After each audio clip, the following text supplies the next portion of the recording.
नमस्कार, मैं दुर्गेंद्र चौहान हूँ। इस खास कार्यक्रम की शुरुआत एक ऐसे चुनावी शेर के साथ शुरू कर रहा हूँ जिसे किसी शायर ने बहुत करीने से लिखा है। शेर अर्ज है, दौरे इलेक्शन में कहाँ कोई इंसान नज़र आता है, कोई दलित, कोई हिंदू, कोई मुसलमान नज़र आता है। बीत जाता है जब इलाकों से इलेक्शन का दौर, तब हर इंसान रोटी के लिए परेशान नज़र आता है। कुछ तो खासियत है यह इस प्रजातंत्र में, कुछ तो बात है इस करामाती मंत्र में। वोट देता हूँ फ़कीरों को, कम वक्त शहंशाह बन जाते हैं और हम हर बार वहीं के वहीं रह जाते हैं। हम हर बार उंगली रंगाने के लिए, नए फ़कीरों को फिर शहंशाह बनाने के लिए। शायर ने बहुत शानदार तरीके से एक वोटर की व्यथा कथा इन चंद लाइनों में व्यक्त कर दी है।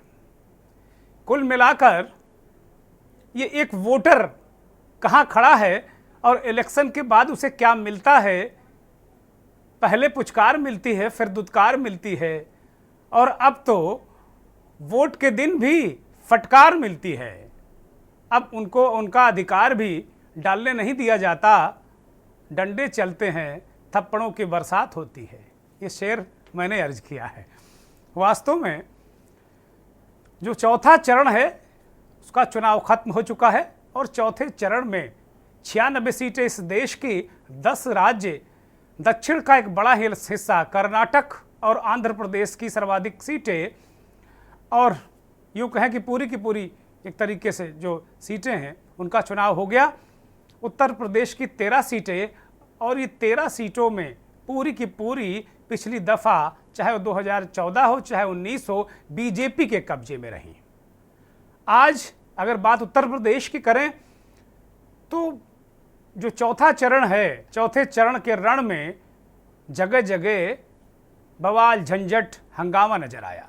कानपुर में भारतीय जनता पार्टी के जिला अध्यक्ष दीपू पांडे की पत्नी के साथ बदसलूकी हुई, पुलिस से मुहाचाई हुई। तो कन्नौज में भाजपा के विधायक गालियां देते नजर आए। कई जगह कन्नौज में भाजपा और सपा कार्यकर्ताओं में बवाल हुआ। काफ़ी गर्मा गर्मी रही, काफ़ी चुनाव वहाँ काफ़ी गर्म रहा। पूरा परिदृश्य फरकाबाद में भी इसी तरीके के दृश्य परिदृश्य रहे। लेकिन हर चरण की तरह इस चरण में भी मतदाताओं ने सड़क, नाली, खड़ंजा, स्कूल, इनके लिए भी, भले ही बहुत कम संख्या में रहे हों, लेकिन मतदान का बहिष्कार किया। और मुझे लगता है ये खतरे की घंटी है। उन्नाव में मतदान का बहिष्कार किया गया। बाद में जो सांसद मौजूदा हैं, प्रत्याशी हैं, साक्षी महाराज, उनके प्रतिनिधि गए और लोगों को समझाया। कानपुर देहात में भी बहिष्कार हुआ। ये कन्नौज लोकसभा क्षेत्र है। रसूलाबाद में भी ईवीएम बंद को लेकर बवाल हुआ। फरकाबाद में भी हुआ, कन्नौज में हुआ और कानपुर में नोकझोंक, जैसा कि मैंने बताया। तो कुल मिलाकर एक तरीके से मतदान बहिष्कार किया अपने मूल मुद्दों को लेकर। लेकिन बाद में कुछ जगह वोट लोगों ने डाले, कुछ जगह वोट नहीं पड़े। लेकिन जो सबसे ज़्यादा अहम मुद्दा ये रहा कि फरकाबाद में 32 ईवीएम खराब रही, कानपुर में 29 ईवीएम खराब रही। इसी तरीके से उत्तर प्रदेश के तमाम इलाकों में ईवीएम खराब रही। और विपक्ष ने सवाल उठाया कि जहां विपक्ष का वोट ज़्यादा पड़ रहा है, जहां विपक्ष लड़ाई में बहुत ज़बरदस्त है, वहां ईवीएम खराब रही 4-4, 5-5 घंटे। विपक्ष ने कहा कि ये साजिश है, विपक्ष के खिलाफ ये साजिश की गई है कि ताकि वो विपक्ष के लोग वोट न डाल पाएं। जो विपक्षी वोटर है, जो मोदी के खिलाफ वोट कर रहा है, योगी के खिलाफ वोट कर रहा है, उसको रोकने के लिए ऐसा किया गया। बहुत सारे अभी देर शाम कानपुर में देर शाम मतदान के अंतिम चरण में कई जगह जो बहुत संवेदनशील इलाके हैं, जहां भारी संख्या में एक वर्ग विशेष के मतदाता वोट डालने के लिए खड़े थे, वहां भी पुलिस ने जाकर डंडा फटका, तमाम इधर उधर के लोगों को निकाला। यही हाल चारों तरफ मचता रहा है। और आंध्र प्रदेश में तो, हैदराबाद में तो हद ही हो गई। भारतीय जनता पार्टी की उम्मीदवार है माधवी लता, वो तो खुद ही इंस्पेक्टर बन गई। माधवी लता अपना खुद ही बुर्का उठाकर चेक करने लगी, आईडी कार्ड चेक करने लगी। जो काम पीठासीन अधिकारी का था, जो काम पुलिस का था, महिला पुलिस की कर्मचारियों का था, वो माधवी लता ही करने लगी। तो ऐसा लग रहा है कि कई जगह बीजेपी के उम्मीदवार भी सोशल इंस्पेक्टर बन गए और वो ये काम खुद करते रहे। या यूँ कहें कि चुनाव के जो लोग थे, चुनाव में जो काम करने वाले लोग थे, उनका काम वही करने लगे। इसी तरीके से कन्नौज में भारतीय जनता पार्टी के मौजूदा सांसद और प्रत्याशी सुब्रत पाठक ने आरोप लगाया कि समाजवादी पार्टी के इशारे पर कन्नौज के कोतवाल फर्जी वोटिंग करा रहे हैं। झंझट हुआ, बाद में स्पष्ट हुआ कि नहीं, कोतवाल नहीं फर्जी वोटिंग करा रहे थे। इस तरह की बहुत सारी चीज़ें हैं। और दोपहर बाद तो जब इतना बवाल बढ़ गया कन्नौज में भारतीय जनता पार्टी और अन्य दलों के बीच में, जो गठबंधन है, अखिलेश यादव लड़ रहे हैं उससे चुनाव। अखिलेश यादव उत्तर प्रदेश के पूर्व मुख्यमंत्री, समाजवादी पार्टी के नेता हैं। अखिलेश यादव ने कहा कि एक तरीके से बदमाशी और गुंडई पर जब लोग उतर आए, उनके पास फ़ोन गए तो वो यहाँ पर कन्नौज में आया, फिर 2-4 बूथों में वो गए, जिससे थोड़ा सा दबाव जरूर बना। और जो आरोप लगा रहे थे समाजवादी पार्टी के लोग कि बीजेपी के लोग बूथों में कब्जा करने की कोशिश कर रहे हैं, उस पर रोक लगे। एडमिनिस्ट्रेशन ने अखिलेश यादव से भी कहा कि वो भी मत बूथों में जाएं, और अखिलेश यादव इस शर्त पर माने कि भाई जो भारतीय जनता पार्टी का उम्मीदवार है या भारतीय जनता पार्टी के जो नेता हैं माफ कीजिएगा, जो मंत्री हैं असीम अरुण, उनको रोका जाए मूव करने से। पुलिस ने दोनों पक्षों को रोका, शांतिपूर्वक कहा जाएगा मतदान। 2-4 जगह कुछ अपमानजनक घटनाएं भी हुई, कन्नौज में महिला के साथ बदसलूकी हुई, इस तरह की चीज़ें। अखिलेश यादव उसके घर गए। इसी तरीके से एक समाजवादी पार्टी के कार्यकर्ता पर किसी महिला से बदसलूकी का आरोप लगा तो असीम अरुण गए। कुल मिला के उठा पटक इस तरीके से चलती रही। फर्रुखाबाद में भी पीठासीन अधिकारी पर आरोप लगा कि वो समाजवादी पार्टी के लोगों को वोट नहीं डालने दे रहा है। कुछ जगह कहा गया कि समाजवादी पार्टी के लोग, एक जाति विशेष के लोग भारतीय जनता पार्टी के लोगों को वोट नहीं डालने दे रहे हैं। तो कुल मिला के जो पूरा परिदृश्य है वो बिल्कुल एक अलग तरीके से चुनाव में नजर आया। चौथा चरण पूरा हो गया है, 282 सीटों का चुनाव पूरा हो चुका है। अब 3 चरण बचे हैं। ये चरण बहुत छोटे चरण हैं। देश में 53 सीटें हैं जो अगला चरण है, और उत्तर प्रदेश में 10 सीटें हैं। इस तरीके से 53-56 वाले चरण बचे हैं, यानी कि पूरा धड़ निकल गया है चुनाव का, पूंछ बची है। जैसे कहावत है कि हाथी निकल गया पूंछ बची है, तो अब चुनाव का हाथी निकल चुका है, पूंछ बची है। थोड़ा सा वक्त और है, 1 जून को यह चुनाव खत्म हो जाएगा। तो कुल मिलाकर अगर स्थिति परिस्थिति देखें तो पहले फेज में जिस तरीके से स्थितियां परिस्थितियां थी वो अपने आप में सामने आई हैं, लेकिन जो ये फेज है इसमें भारतीय जनता पार्टी का प्रभुत्व रहा है पिछले चुनावों में भी। तो सवाल मंथन में आज हम पूछने वाले थे, और वास्तव में हम यही सवाल हम चुनावी मंथन जो तमाम चुनावी विशेषज्ञ करेंगे, विश्लेषक करेंगे, हम यही सवाल आज पूछेंगे कि देश में मोदी और उत्तर प्रदेश में योगी का जादू कितना चला।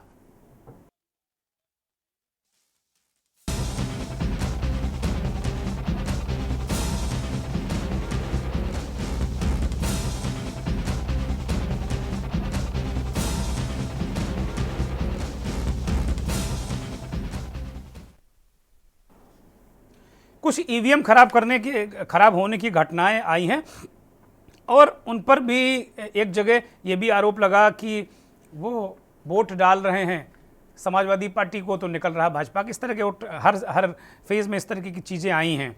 और कुल मिलाकर अगर देखा जाए तो ये परिस्थितियाँ इस तरीके की बनी हैं। लेकिन सवाल ये है कि दौर तो ये जो चरण है बीजेपी का ही था दोनों चुनावों में, तो इस बार इस चरण में क्या पूरा ही चल गया जादू या कितना चला, ये बड़ा सवाल है। हमारे साथ मेहमानों का पैनल जुड़ गया है। आलोक भदौरिया इस देश के जाने माने संपादक, चुनाव विश्लेषक, वरिष्ठ पत्रकार हमारे साथ जुड़ गए हैं।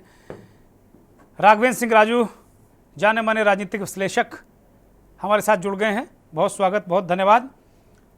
और शशिकांत त्रिवेदी जी वरिष्ठ पत्रकार, राजनीतिक विश्लेषक, बहुत ही अनुभवी हैं शशिकांत जी, वो भी हमारे साथ जुड़ गए हैं। तीनों मेहमानों का बहुत स्वागत, बहुत धन्यवाद, बहुत आभार। भदौरिया जी से इस चर्चा की शुरुआत करेंगे। भदौरिया जी, इस जो चौथे चरण को, जो कि कहा जा रहा है कि इसमें जो 19 और 14 में भारतीय जनता पार्टी का ही प्रभुत्व था, उत्तर प्रदेश की 13 सीटें जो इस चरण में हैं वो भारतीय जनता पार्टी के पास थी।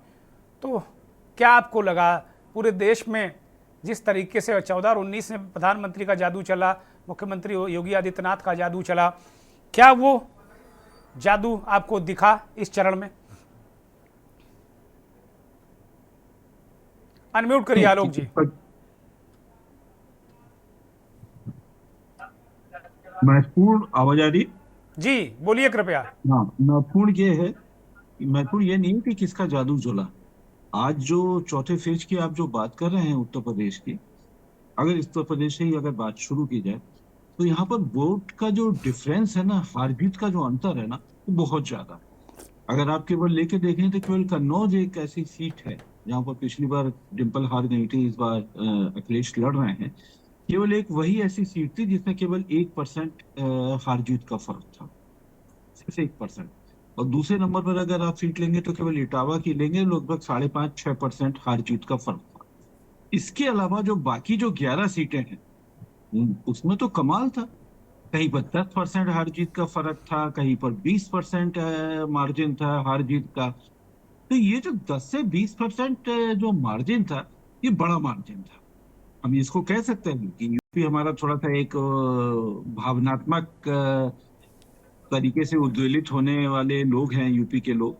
तो उसमें पुलवामा का भी और बालाकोट का भी एक बड़ा रोल मैं मान मान सकता हूँ इसमें, जहां पर इतना ज्यादा डिफरेंस हुआ। इस बार ये दोनों नहीं है, राष्ट्रवाद तो नहीं है। और भारतीय जनता पार्टी लाख कोशिश के बावजूद इस चुनाव को राष्ट्रीय परिप्रेक्ष्य में नहीं ले जा पा रही है। बहुत कोशिश कर लिया उसने।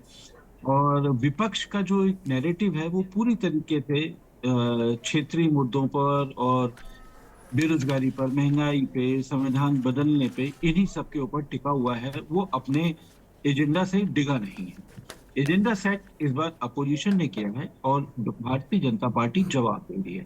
ठीक है। और 2019 की जीत क्या थी? 2019 में राष्ट्रवाद का एजेंडा सेट किसने किया था? बीजेपी ने आगे निकल गई। 2014 में जो भ्रष्टाचार को लेते हुए जो इतना बड़ा एजेंडा सेट किसने किया था? बीजेपी ने। बैकफुट पे कौन था? कांग्रेस। तो कांग्रेस पीछे चली गई। तो इस बार अगर आप ये कह रहे हैं कि अगर अब इसलिए सोचना पड़ेगा, जो एजेंडा सेट करता है, जो लीड करता है, वो निश्चित तौर पे एक एडवांटेजियस पोजीशन में तो होता है। जैसे वो लॉन टेनिस के लिए अक्सर टेनिस में एक शब्द का इस्तेमाल होता है ना, कि एडवांटेज, एक पॉइंट पे टैली करने के बाद में भी एक एडवांटेजियस पोजीशन आती है।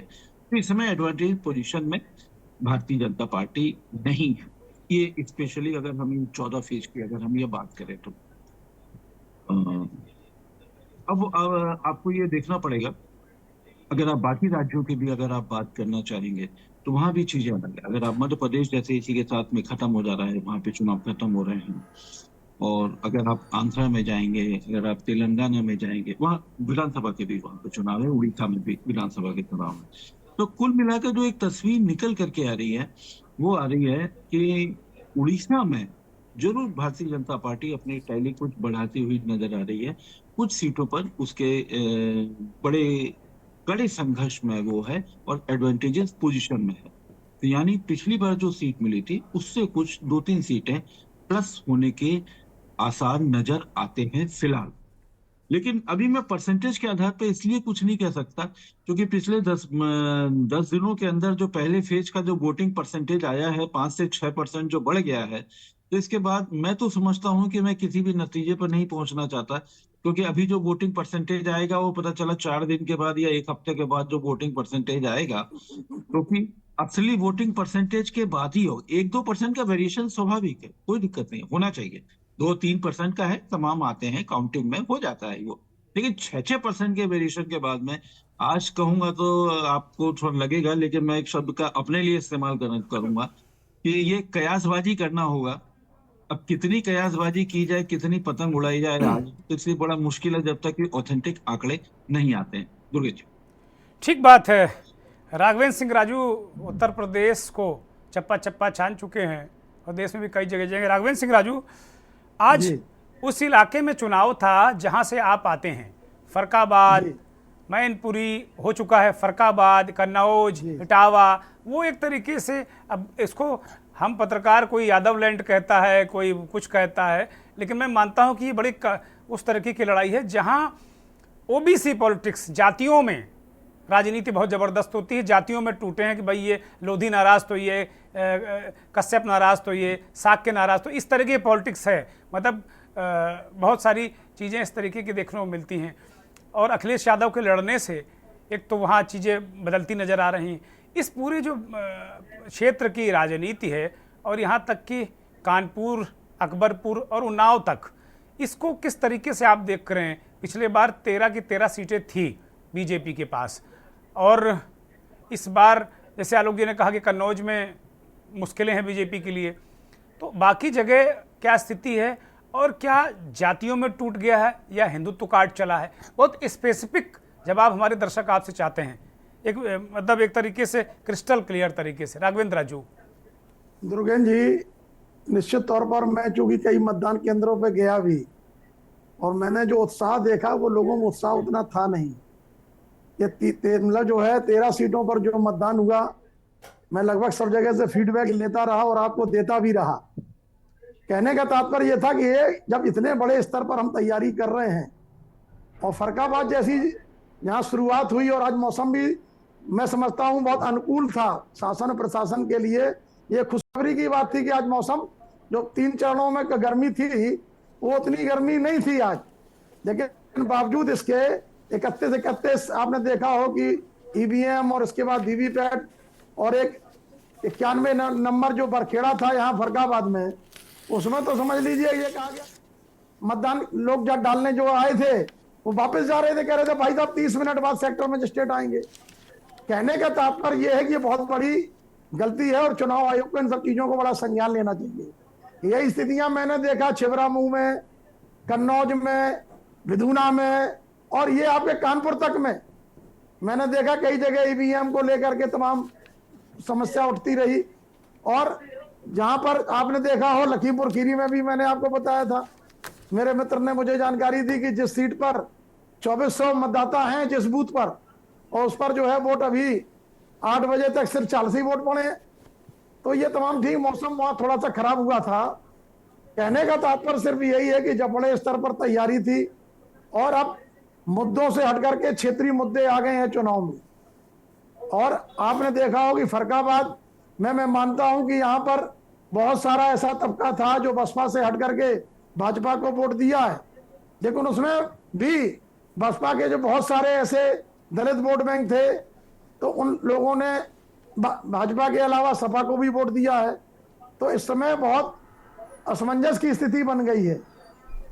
बसपा उतना अच्छा जितना अच्छा परफॉर्मेंस करना चाहिए था, मुझे नहीं लगता 13 सीटों में कहीं पर भी बहुत अच्छी परफॉर्मेंस में वो दिख रही हो।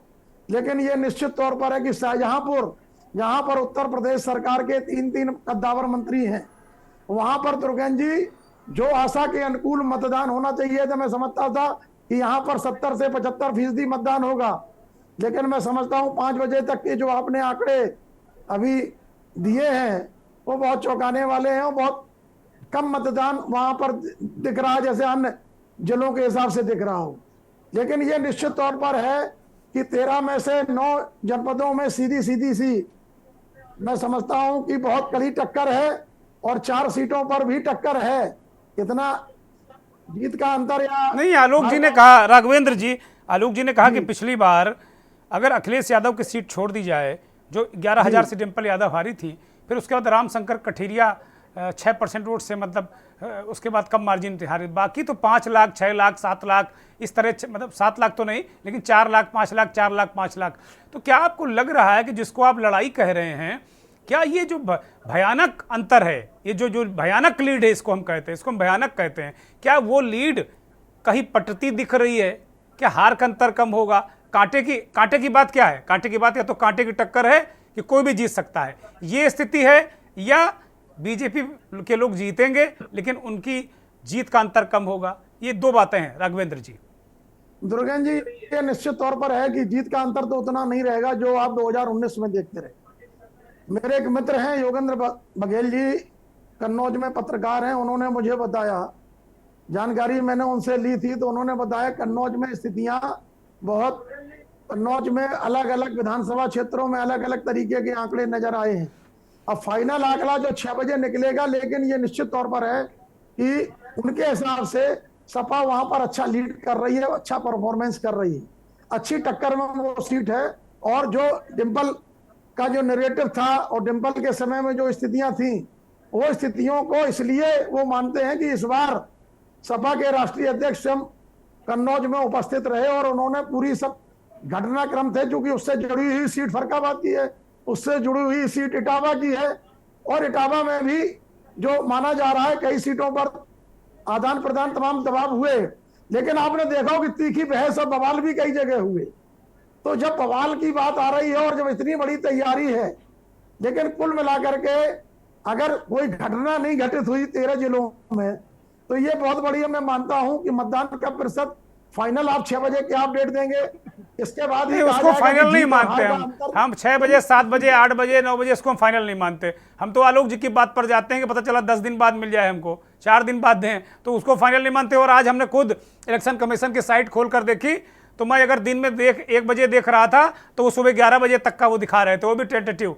तो अब मुझे नहीं लगता, और मैं भी आज काफ़ी घूमा हूँ। पहले मुझे कहीं ना कहीं घूमते फिरते 2-3 बार चुनाव के प्रेक्षक मिल जाते थे। इस बार तो कोई नजर ही नहीं आ रहे हैं, अच्छक प्रेक्षक कहीं पता ही नहीं है। ईवीएम खराब है भाई, कौन जिम्मेदार है?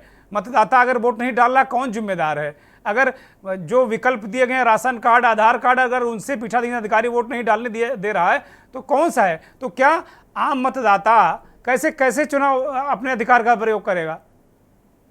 राघवेंद्र राजू। चीज और भी थी, मैं राजकीय इंटर कॉलेज में स्वयं गया था, पत्नी मेरी गई थी, मैंने फोटो भी भेजी आपको।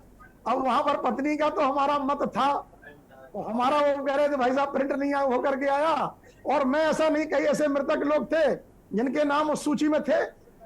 कहने का तात्पर्य इस तरीके की त्रुटियों भी नजर आई, इनसे भी तमाम परेशानियां लोगों को। मैंने कहा भाई टेंडर वोट कर दो, तो पीठासीन अधिकारी कहने लगा साहब टेंडर वोट का फॉर्म आप ले आइए। तो मैंने भाई मैं कहां से लाऊं, क्योंकि मेरे पास बहस का इतना बड़ा समय नहीं था।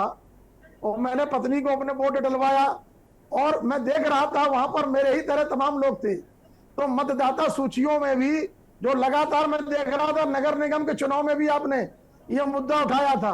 अरे भारत के लोकतंत्र में 5 वर्ष बाद लोगों को मत डालने का ये मौका मिलता है, और ऐसे समय में भी अगर कुछ त्रुटियां हैं, और उन त्रुटियों को गंभीरता से आज भी अगर आयोग और आयोग से जुड़े हुए जो बीएलओ हैं और जो प्रशासनिक से जुड़े हुए अधिकारी हैं, अगर वो वहां पर नहीं ले रहे इतनी गंभीरता से, और जो सुविधाएं मतदाताओं को बताई गई थी कि आप आइए शीतल जल मिलेगा, ये व्यवस्थाएं मिलेगी, तो मुझे तो नहीं लगता मुझे लगता है कि आपका वोट भी कट गया है। आप बहुत छत्री सभा कर रहे थे, छत्री नाराज, हमें लग रहा निपटा दिया गया है। तो मुझे लग रहा है कि हो सकता है कि कुछ ऐसे रीजन रहे हो।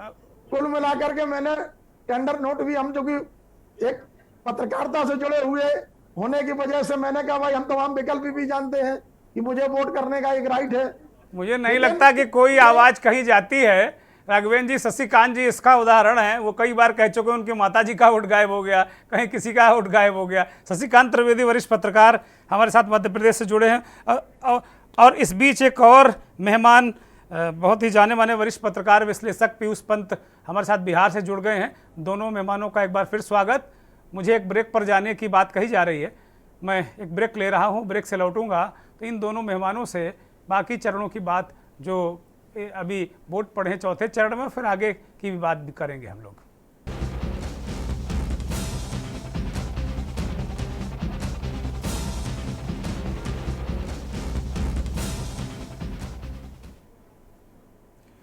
चौथे चरण का लोकसभा चुनाव 2024 पूरा हो गया है। अब जो जैसे मैंने कहा था कि चुनाव का हाथी निकल गया है, पूंछ बची है, तो अब पूंछ ही बची है, बाकी चरण उतने भारी नहीं हैं। हम लगातार चर्चा कर रहे हैं कि योगी और मोदी की जो जोड़ी है उसका जादू कितना चला, योगी का उत्तर प्रदेश में और मोदी का पूरे देश में। और ये जो उत्तर प्रदेश की बात करें तो 13 सीटें, और देश की बात करें तो ये चरण बीजेपी का ही चरण रहा है, और बीजेपी के लोग ही, उनके प्रत्याशी ही पिछले दफ़ा 14 और 19 में यहाँ बड़े पैमाने पर और भारी अंतर से जीते थे। उत्तर प्रदेश की अगर कन्नौज सीट को छोड़ दें तो बाकी सीटें बहुत बड़े अंतर से जीते थे। सवाल यही कि क्या ये अंतर पाटने के बाद भी कोई गुंजाइश विपक्ष के लिए बंद रही है, ये हम चर्चा कर रहे हैं। हमारे साथ मेहमान जुड़े हुए हैं जो वरिष्ठ पत्रकार हैं, विश्लेषक हैं, अपने अपने क्षेत्र के माहिर हैं। इस बीच पॉलिटिकल एक्टिविस्ट के रूप में हमारे साथ मनीष शर्मा ज्वाइन कर चुके हैं काशी से। मनीष शर्मा के जो गृह क्षेत्र है वहाँ पर नरेंद्र मोदी इस समय शो कर रहे हैं। रुख करेंगे शशिकांत त्रिवेदी जी का। शशिकांत त्रिवेदी जी, अब मध्य प्रदेश और सारा एक तरीके से चुनाव कंप्लीट हो गया है, अब मोटे तौर पर क्या परिदृश्य आपको नजर आ रहा है इस देश का? देखिए अभी तो मतलब आपको मैं कुछ आगे बताऊं इससे पहले वो राघवेंद्र सिंह जी की बात से मैं थोड़ा इत्तेफाक रखता हूं, इसलिए मैं कह दूं आज मैं चुनाव आयोग फिर गया था और मैंने अपनी दूसरी शिकायत भी दर्ज कर दी है कि आप ये जो वोटर लिस्ट में नाम काट देते हैं ये अपराध है, इसको हम लोगों को मजाक में नहीं लेना चाहिए। It is a crime which they are committing. और मैं सीरियसली सोच रहा हूँ कि इसको लेकर के मामले को कोर्ट में जाऊं कि किस अधिकार से आप लोग इस तरह से नाम काट रहे हैं। हमारे पास वोटर आई कार्ड है, हमारा नाम दर्ज है, मैंने तो बाकायदा उनके वेबसाइट पर रजिस्टर करा रखा है पूरे परिवार का, फिर आप नाम किस आधार पर कैसे काट रहे हैं? कुछ अधिकारियों ने बीएलओ से बात की तो वो बहुत मजाक उड़ा रहा था और वो ये कह रहा था कि मुझे कोई फर्क नहीं पड़ता है। तो इसका मतलब है कि ये जो बदमाशियां हैं, इसे मैं बदमाशी कहूंगा, नोटोरिटी है, ये मिसचीव है जो कोई कर रहा है, या हो सकता है कोई पर्पस हो, मगर ये बात गंभीर है। एनीवे, तो जो जहां तक चुनाव का माहौल है वो नहीं, थोड़ा सा इसमें और हमारे डिटेल मध्य प्रदेश का करिए, ही लीजिए। आप इसमें और डिटेल करिए। जो मेरा एक सवाल और भी है आपसे शशिकांत जी, कि मुझे चुनाव आयोग जैसी चीज, कहीं चुनाव प्रेक्षक, चुनाव आयोग कहीं मतलब पहुंचते दिखे ही नहीं पूरे चुनाव में।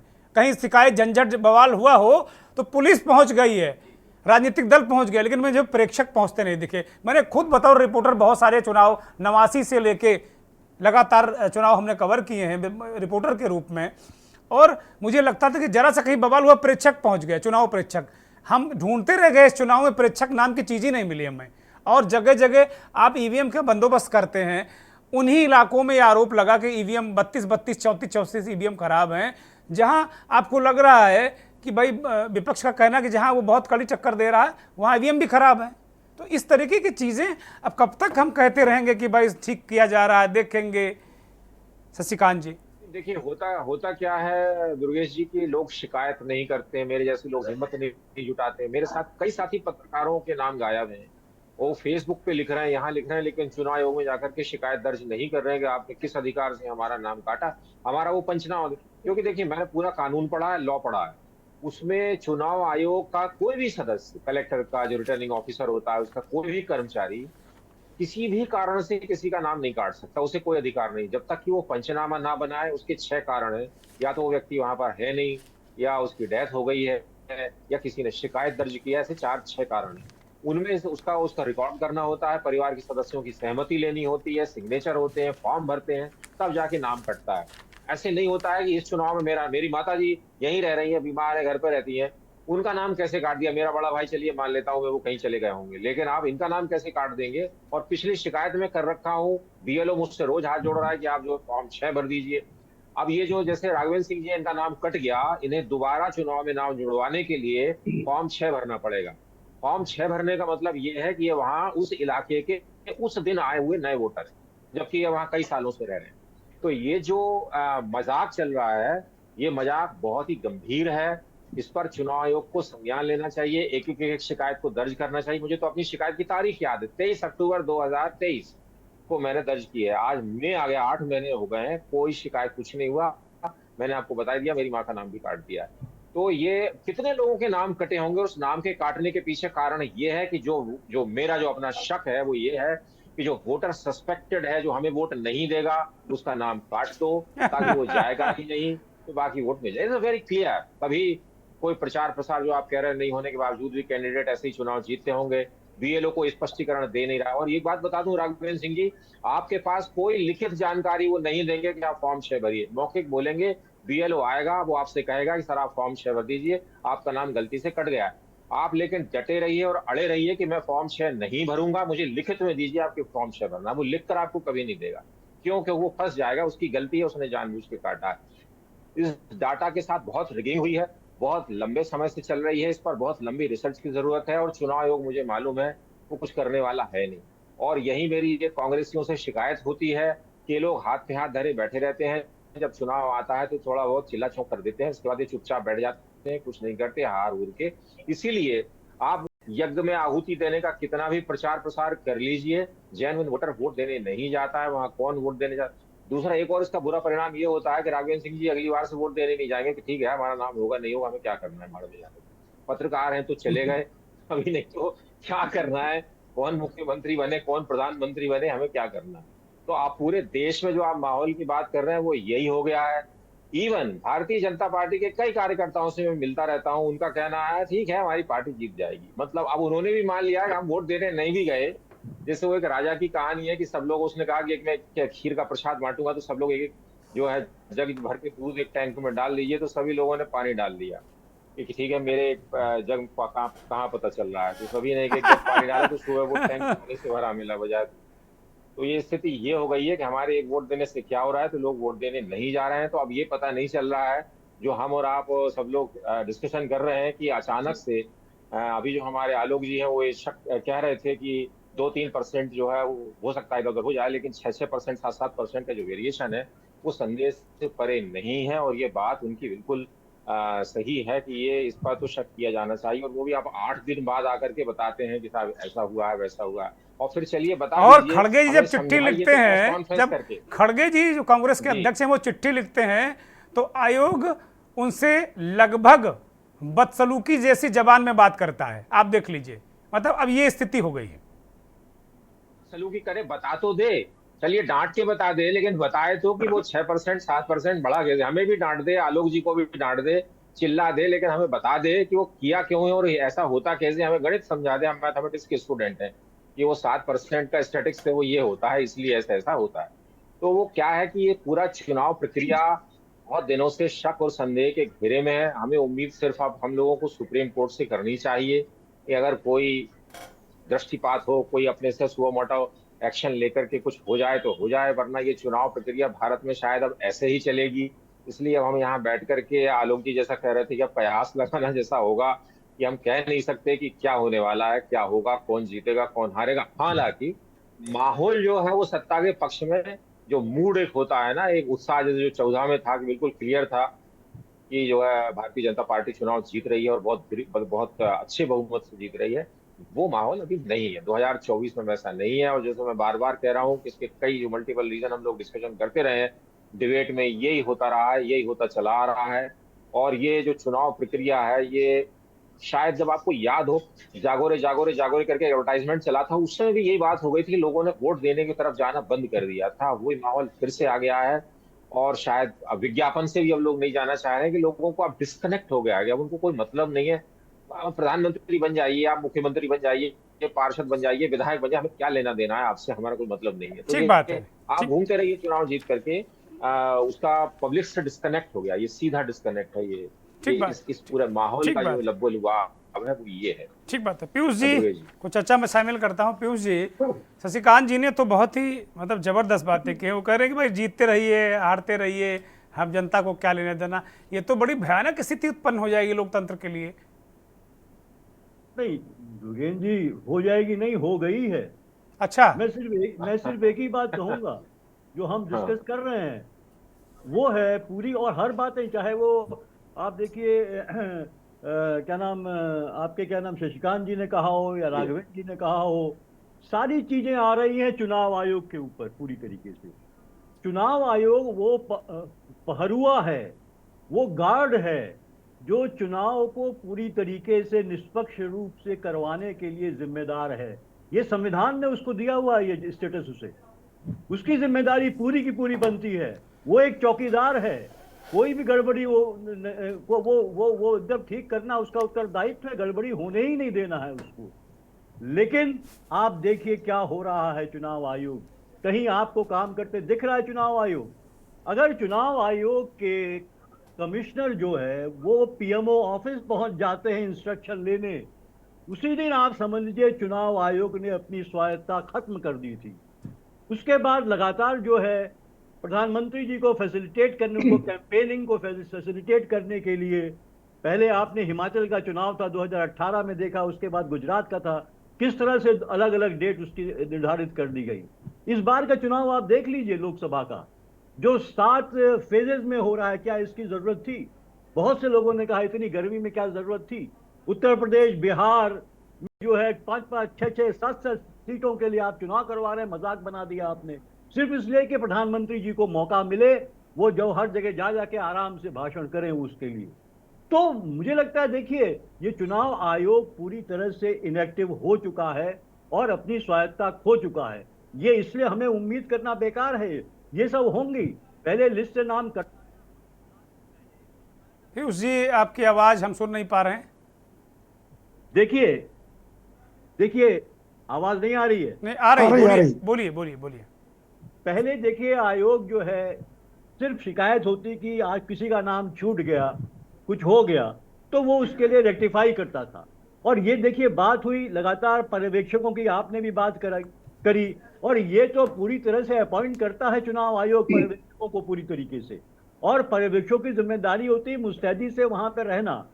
तो देखिए, इस समय तो चुनाव जो हो रहा है वो सिर्फ और सिर्फ जो है सत्ता, मुझे लगता है, देखिए हो सकता है कि मेरा बड़बोलापन हो, लेकिन सत्ता को फैसिलिटेट करने के लिए, क्योंकि एक चुनाव में पूरी तरीके से एक इनर्शिया है, एक एक एक उत्साह नहीं कहीं दिख रहा है लोगों में। लोग उकता चुके हैं। युवा मतदाता जिसने सिर्फ 36 से 37% नया जो वोटर है उसने अपने को रजिस्टर्ड कराया, आप सोच सकते हैं कि क्या हालात हो चुके हैं हमारे देश के, क्या युवाओं के सपने खत्म हो रहे हैं धीरे धीरे। आईआईटी का आपने देख ली रिपोर्ट, आईआईटी में प्लेसमेंट नहीं हो रहा है। आईआईटी बॉम्बे से इस बार 36%, 39% नहीं, 36% नहीं हुआ। पिछले साल जो है 33% नहीं हुआ। तो ये सब चीजें बहुत ज्यादा जो है कि एक उम्मीद नहीं दे रही है, इसलिए जो है युवा मतदाता जो है लगातार हटता जा रहा है। देखिए, मुझे एक बात आई अभी, ये बात आई कि साहब कि हम कराते हैं और कुछ नहीं होता, पॉलिटिकल पार्टी का एक रोल है। निश्चित रूप से ये मैं भी मानता हूं कि कांग्रेस हो चाहे दूसरी पार्टियां हों, उनकी भूमिका भी इसमें बहुत ही जो है कमजोर है। वो कोई प्रयास ही नहीं करती है लगातार शुरू से कि वो किस तरह से अपने अपने अपने एरियाज में जो वोटर लिस्ट उसको जो है मुस्तैद करने का काम पहले से करे। और जो कंप्लेंट हो रहा है चुनाव, देखिए चुनाव आयोग का, मुझे लगता है इस बार जनता की ज्यादा भूमिका है और पॉलिटिकल पार्टीज की है कि अपने मतदाताओं को बढ़ चढ़ के लेके आए। अगर वोट प्रतिशत बढ़ेगा, बम्पर बढ़ेगा इस बार बढ़ता, तो मैं मानता कि एक जो है कि बदलाव की बयार बह रही है पूरी तरीके से। अब ऐसे में जब चुनाव आयोग अगर अगर फिर भी मैं कहूंगा, अगर मैं नहीं कहता कि मैं क्लेम कर रहा हूं, अगर फैसिलिटेट कर रहा है तो इसमें जनता का ये कर्तव्य बनता है कि उनका वोट बहुत बहुमूल्य है। अगर उनका वोट चुरा लिया जाएगा, उनको वोट नहीं देने दिया जाएगा, उनके मौलिक अधिकार का हनन होगा, तो जनता को तो फिर जो है कि एक लंबी लड़ाई लड़नी होगी और तुरंत एक्शन लेना होगा। मुझे लगता है जनता को के टर्नआउट बढ़ाना होगा, अपना आना पड़ेगा। ठीक है, और पॉलिटिकल पार्टीज ठीक है। पीयूष जी मैं आपके पास आता हूं। मनीष शर्मा को चर्चा में शामिल कर लेते हैं। मनीष शर्मा, मैं आपके पास आ रहा हूं।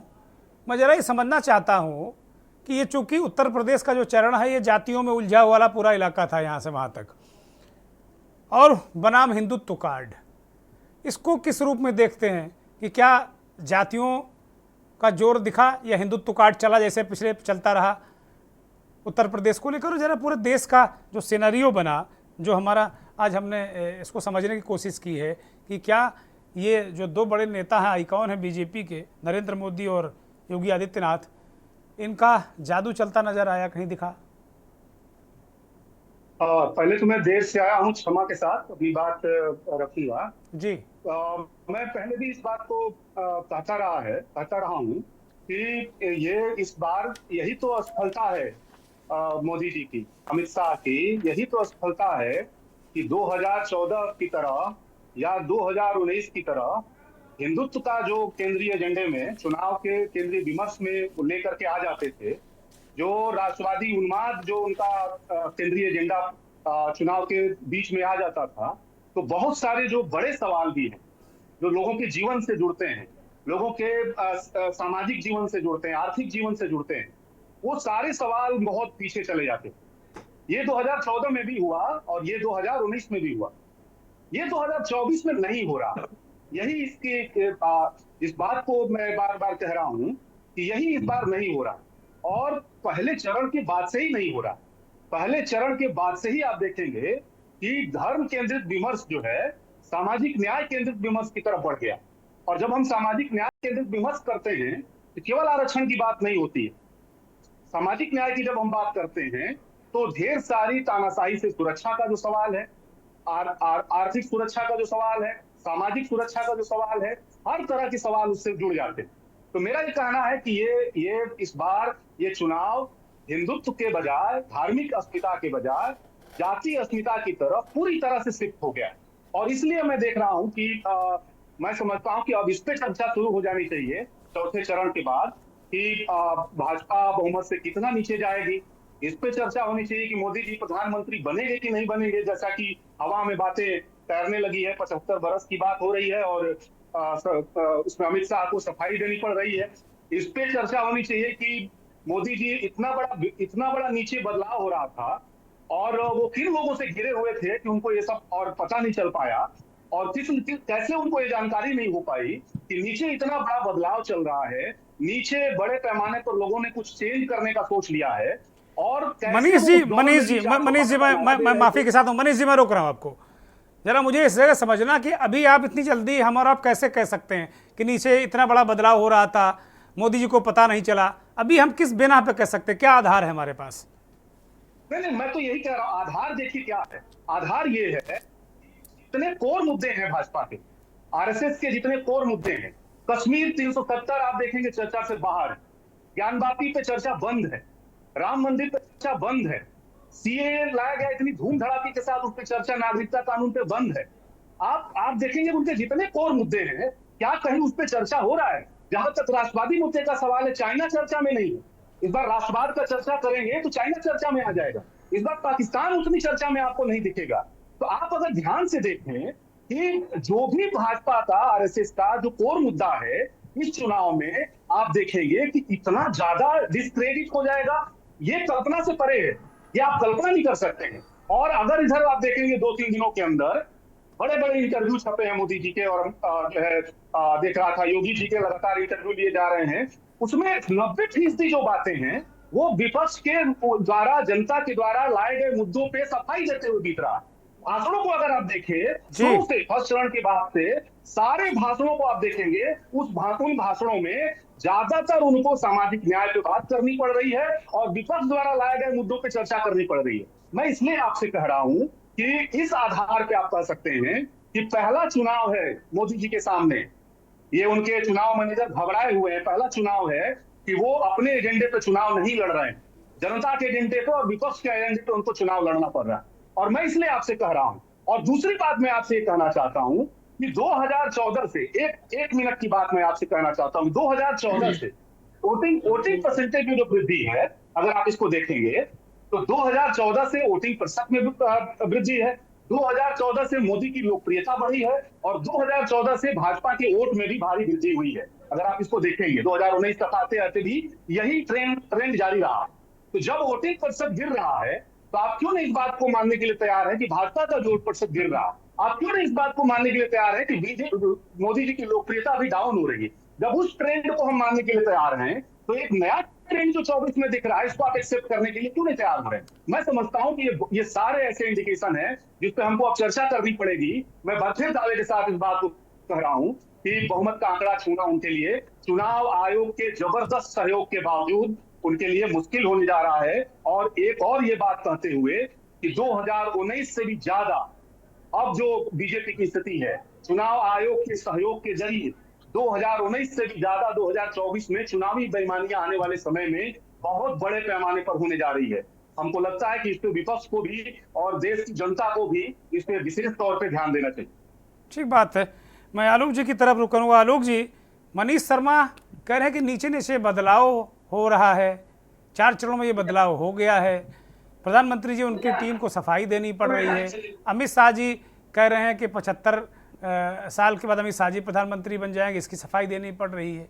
क्या किस तरह ये सब चीज़ें, क्या आप भी इस तरह की चीज़ों को देख पा रहे हैं? दूसरा मसला, जैसे हमने कहा कि क्या राशन एक बहुत बड़ा मुद्दा है। जैसे आप गरीब बस्तियों में जाएंगे तो लोगों को ये पता है, भले ही वो यूपीए की सरकार की फूड सिक्योरिटी स्कीम थी, लेकिन लोगों को ये तो साफ तौर पर ये लग रहा है कि नरेंद्र मोदी ही उनको राशन दे रहे हैं और इस बात को बीजेपी ने एस्टैब्लिश भी किया और राशन दे भी रहे हैं। तो क्या राशन से शासन वाला जो दांव है वो चलेगा, या फिर बुलडोजर वाला दांव, कानून व्यवस्था, इसको लेकर तमाम तरीके के जो सर्वेज हैं वो कह रहे हैं कि भाई लॉ एंड ऑर्डर पे यूपी का मसला जो है उसको वोटर मान रहा है कि यूपी में लॉ एंड ऑर्डर है और इस बात पर भी वोट दे रहा है। राशन वाला जो लाभार्थी वर्ग है वो भी कह रहा है कि भाई प्रधानमंत्री, और बहुत सारे ऐसे लोग भी हमने देखे कंधे उचकाकर कि ऑप्शन क्या है, ऑप्शन क्या है। आज भी वो लोग ऐसे लोग वोट देकर आ गए, कह रहे ऑप्शन क्या है। तो इन तीन बातों को आप किस तरीके से देखते हैं आलोक जी? आ रही है मेरी आवाज? हाँ बोलिए बोलिए आलोक जी। आ रही भाई साहब। आपने जो सबसे जो एक बड़ा मुद्दा उठाया, जिसे कुछ मीडिया ने बहुत जबरदस्त तरीके से उसको प्रोपेगेट किया था, मतलब वो फैलाया था, वो था लाभार्थीवाद। एक चीज है ना कि भारतीय समाज की एक प्रवृत्ति को भी हमको समझना पड़ेगा। आपने पहले साल दिया, हाँ भाई बड़ा काम किया। दूसरे साल दिया, हाँ ठीक है। तीसरे साल, अरे क्या क्या बड़ा काम कर दिया? क्यों? देखिए, उसको वो आदत हो गई है, उसको ये मालूम है कि ये पैसा आ रहा है। लेकिन एक दिक्कत है, इसमें दिक्कत है कि उसका एक स्वाभिमान थोड़ा सा खत्म हो रहा है। उसके आसपास के अपने अपने परिवेश में वो एक थोड़ी सी दिक्कत आ रही है, पहला। दूसरी बड़ी जो दिक्कत आ रही है कि जो एमएसएमई जो टूट गया है ना, जहाँ पे वो थोड़ा काम करता था, जैसे हमारे जो पड़ोस के दुकानों में, किराने की दुकानों में, परचून की दुकानों में, या फिर कृषि से जुड़े हुए जो दूसरे काम करता था, जैसे अगर आप दूध का भी ले लीजिए, और भी सारे काम करता था, वहां से उसकी आय होती थी। तो वो आय उसकी खत्म हो रही है। सबसे महत्वपूर्ण चीज ये है, अब अगर आप ये सोच रहे हैं कि एक ही चीज को आप बार बार चलाएंगे, 1 साल हो गया, 2 साल हो गया, 3 साल हो गया, भाई आपने चला दिया, खत्म हो गई बात। लेकिन उसको तो कोई आधार नहीं मिल रहा ना, उसको जीने का आधार क्या है? उसका सम्मान खत्म हो रहा है। ये भी आप समझिए, ये मत मान करके चलिए कि 80 करोड़ के लोगों को बड़े खुश होकर के ले रहे हैं। कुछ निश्चित तौर पे ले रहे होंगे, क्योंकि लेकिन बाकी सब तो नहीं ले रहे होंगे। कुछ ना कुछ को तो कसकता होगा कि भाई इनके कहने से क्या है, भाई हम लोग को कुछ काम धंधा तो मिले ना, कोई रोजगार तो मिले, कोई पढ़ाई का कोई मौका तो मिले, हेल्थ का भी कुछ मौका मिले। वो सारी चीजें नहीं हो पा रही हैं। तो अल्टीमेटली मुझे नहीं लगता है कि लाभार्थी, आप देख रहे हैं इस चुनाव में ना भारतीय जनता पार्टी के नेता, ना कोई भी, ना मीडिया भी लाभार्थी के ऊपर चर्चा नहीं कर रहा है। हाँ, जबकि क्योंकि आलोक जी चुनाव से पहले बाकायदे बीजेपी ने पूरे देश में लाभार्थियों के बीच उनके घरों में जाकर, प्रधानमंत्री भी, तमाम लोग जाकर उन्होंने सम्मानित किया, तमाम इस तरह की बातें की चुनाव से पहले। लेकिन चुनाव के दरमियान बहुत चर्चा इसकी नहीं हो रही। आप ठीक कह रहे हैं इस बात को। हो चुकी है वो। तो दिक्कत सारी यही है कि इनके जो सारे तर्कश के जो तीर है ना, एक एक करके सब वो निस्तेज हो गए हैं, सब वो असरहीन हो गए हैं। अब ऐसी स्थिति में मुझे लगता है कि जो विपक्ष का जो एक नैरेटिव है ना, संविधान बदलने वाली बातें, जी अगर जो जैसे मैंने अभी कहा था कि वहां पर यूपी में अगर इस फेज में, चौथे फेज की अगर बात करें, तो इटावा और अगर कन्नौज की अगर बात छोड़ दें, जहां 1 और 6% का तो फर्क था हार जीत का, बाकी सब जगह कहीं 10 से लेकर 20% और 25% तक फर्क चला गया था। लेकिन वो तब गया था जब वहां पे सारी की सारी जातियां सब इकट्ठी थी। अब वो जो संविधान वाल में जो बदलने वाली बात है, आरक्षण वाली जो बात है, ये एक बहुत बड़ी बात है। ये इतना अंदर तक बैठ गई है कि हर व्यक्ति को लग रहा है, अरे यार संविधान ही बदल दिया तो हम लोग क्या करेंगे? आप याद करिए, आपको लगता है हम लोग बड़े मेट्रो शहरों में Tier 2 Tier 3 में बैठते हैं तो हमको पता नहीं चलता है। लेकिन मैं आपको फिर बताऊं कि अब गांव कस्बों में, देहात में चले जाइए, एफआईआर लिखाना बड़ा मुश्किल काम है, आसान नहीं होता। आपको दो चार आपको वो सहयोगी और मदद के लिए चाहिए होते हैं, तब जाकर एफआईआर लिखी जाती है। जी आज जी भी यही स्थिति है। और की तो और छोड़िए, मतलब मैं भी कई बार बहुत सफर कर जाता हूँ। कर्नाटक को इतना हाईली करते हैं। मेरे बेटे की सुपर बाइक का एक्सीडेंट हो गया था, मुझे एफआईआर कराने के लिए 3 दिन लग गए थे, जी और जबकि टॉप ब्रांच में इन्वॉल्व किया था तब जाकर एफआईआर की थी। तो जी एफआईआर कराना भी बहुत मुश्किल काम है। तो ऐसी स्थिति में अगर संविधान बदलने वाली बातें अगर खत्म हो जाएंगी, तो उनका एक अधिकार खत्म हो रहा है। ये मेरे ख्याल से इस बार जो जी बड़ा मुद्दा है, जी जो भारतीय जनता पार्टी के लिए चुनौती है, जी जो 10 से 20% की जो लीड है, मुझे लगता है वो लीड को नीचे लाने में इसकी ठीक एक बड़ी ठीक भूमिका ठीक बात। होगी। और दूसरी भूमिका होगी जी अग्निवीर की, जी वो बड़ी भूमिका। जी जी इस बीच जो हमारे साथ आंध्र प्रदेश से इस देश के जाने माने वरिष्ठ पत्रकार, राजनीतिक विश्लेषक एस हनुमंत राव जी जुड़ गए हैं। राव सर, तेलंगाना और आंध्र प्रदेश, आज लगभग वहां चुनाव समाप्त हो गया। वहां किन कोर मुद्दों पर चुनाव आप देख रहे हैं? मैं देखिए, क्योंकि तेलंगाना में तो केवल लोकसभा का चुनाव हुआ और वहाँ इस बार जो मतदाता थे उनके सामने एक विकल्प ये था, जब वो राष्ट्रीय फलक पर देख रहे थे तो उनके पास एक विकल्प कांग्रेस के रूप में था, इंडिया गठबंधन के रूप में था, और दूसरा विकल्प जो हमेशा उनका बीआरएस होता था वो बीआरएस ना हो करके इस बार वो बीजेपी की तरफ था। तो जो मोटी तौर पे आखिरी में जो लड़ाई दिखी है वहां पे, उसमें बीआरएस खासी पिछड़ती हुई दिखी है और टक्कर जो है वो कांग्रेस और बीजेपी के बीच की हुई है। और उम्मीद की जा रही है कि कांग्रेस और बीजेपी दोनों को जो है बीआरएस से जो वोट खिसका है तो दोनों को मिलेगा और इसका सीधा लाभ भी इन्हीं दोनों पार्टियों को होगा। अब किसको कितना लाभ होता है ये तो 4 जून को ही ठीक से पता चलेगा, लेकिन फिलहाल उसका एक बड़ा हिस्सा कांग्रेस के पास है और उसे थोड़ा कमतर मुझे लगता है बीजेपी के पास में। और AIMIM की जो एक हैदराबाद की सीट है वो उनकी पक्की रहेगी। बीआरएस एक दो जगहों पर मजबूती से लड़ रही है, तो लगता है कि कुल मिला के समीकरण इस तरह है। बीजेपी की पूरी कोशिश है कि वो अपनी टैली को 4 से बढ़ा के 6-7 तक ले जाए। आंध्र प्रदेश को किस तरीके से देखते राव साहब? जी, जहाँ तक आंध्र प्रदेश की बात है, इस बार चूंकि भाजपा ने तेलुगु देशम और जनसेना के साथ गठबंधन किया है, तो इसका कुछ ना कुछ लाभ भाजपा को मिलता हुआ दिख रहा है। आज जो जमीन पे जो जमीनी हकीकत देखी गई उसमें तेलुगु देशम का और जनसेना का वोट भाजपा को ट्रांसफर हुआ है।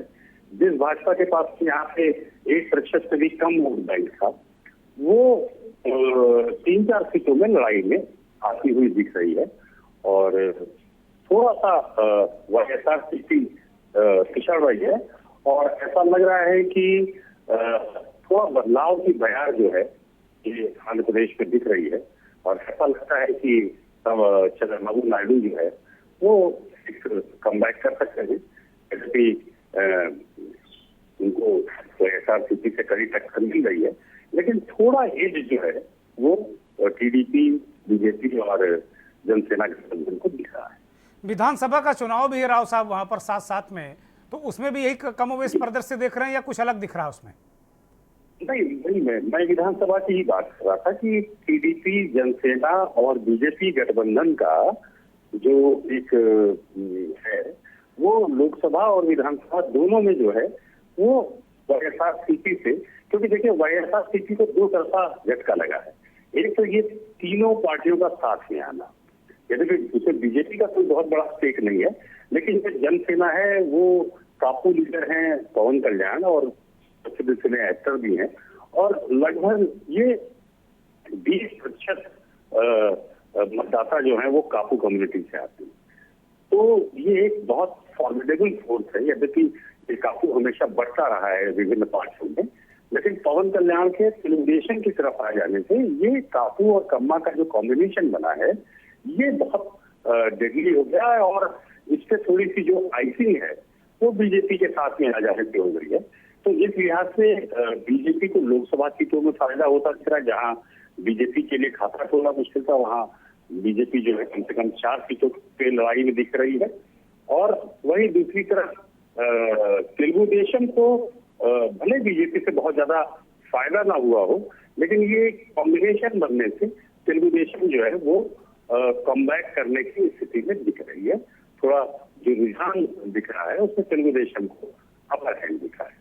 जी, बहुत शुक्रिया राव सर, आपका बहुत शुक्रिया। आलोक जी आपका भी बहुत शुक्रिया। राघवेंद्र सिंह राजू, पीयूष पंत जी, शशिकांत त्रिवेदी जी, मनीष शर्मा जी, आपका भी बहुत बहुत धन्यवाद। तो खैर किसका कितना जादू चला ये तो 4 जून को ही पता चलेगा। हम पत्रकार हैं, जो कुछ देखते हैं, महसूस करते हैं, समझते हैं, वो आपको बताने की कोशिश करते हैं। हम कोई ज्योतिषी भी नहीं हैं, हम कोई भविष्य दृष्टा भी नहीं हैं। असली भविष्य दृष्टा तो मतदाता हैं, आप सब हैं। बहुत बहुत धन्यवाद। नमस्कार।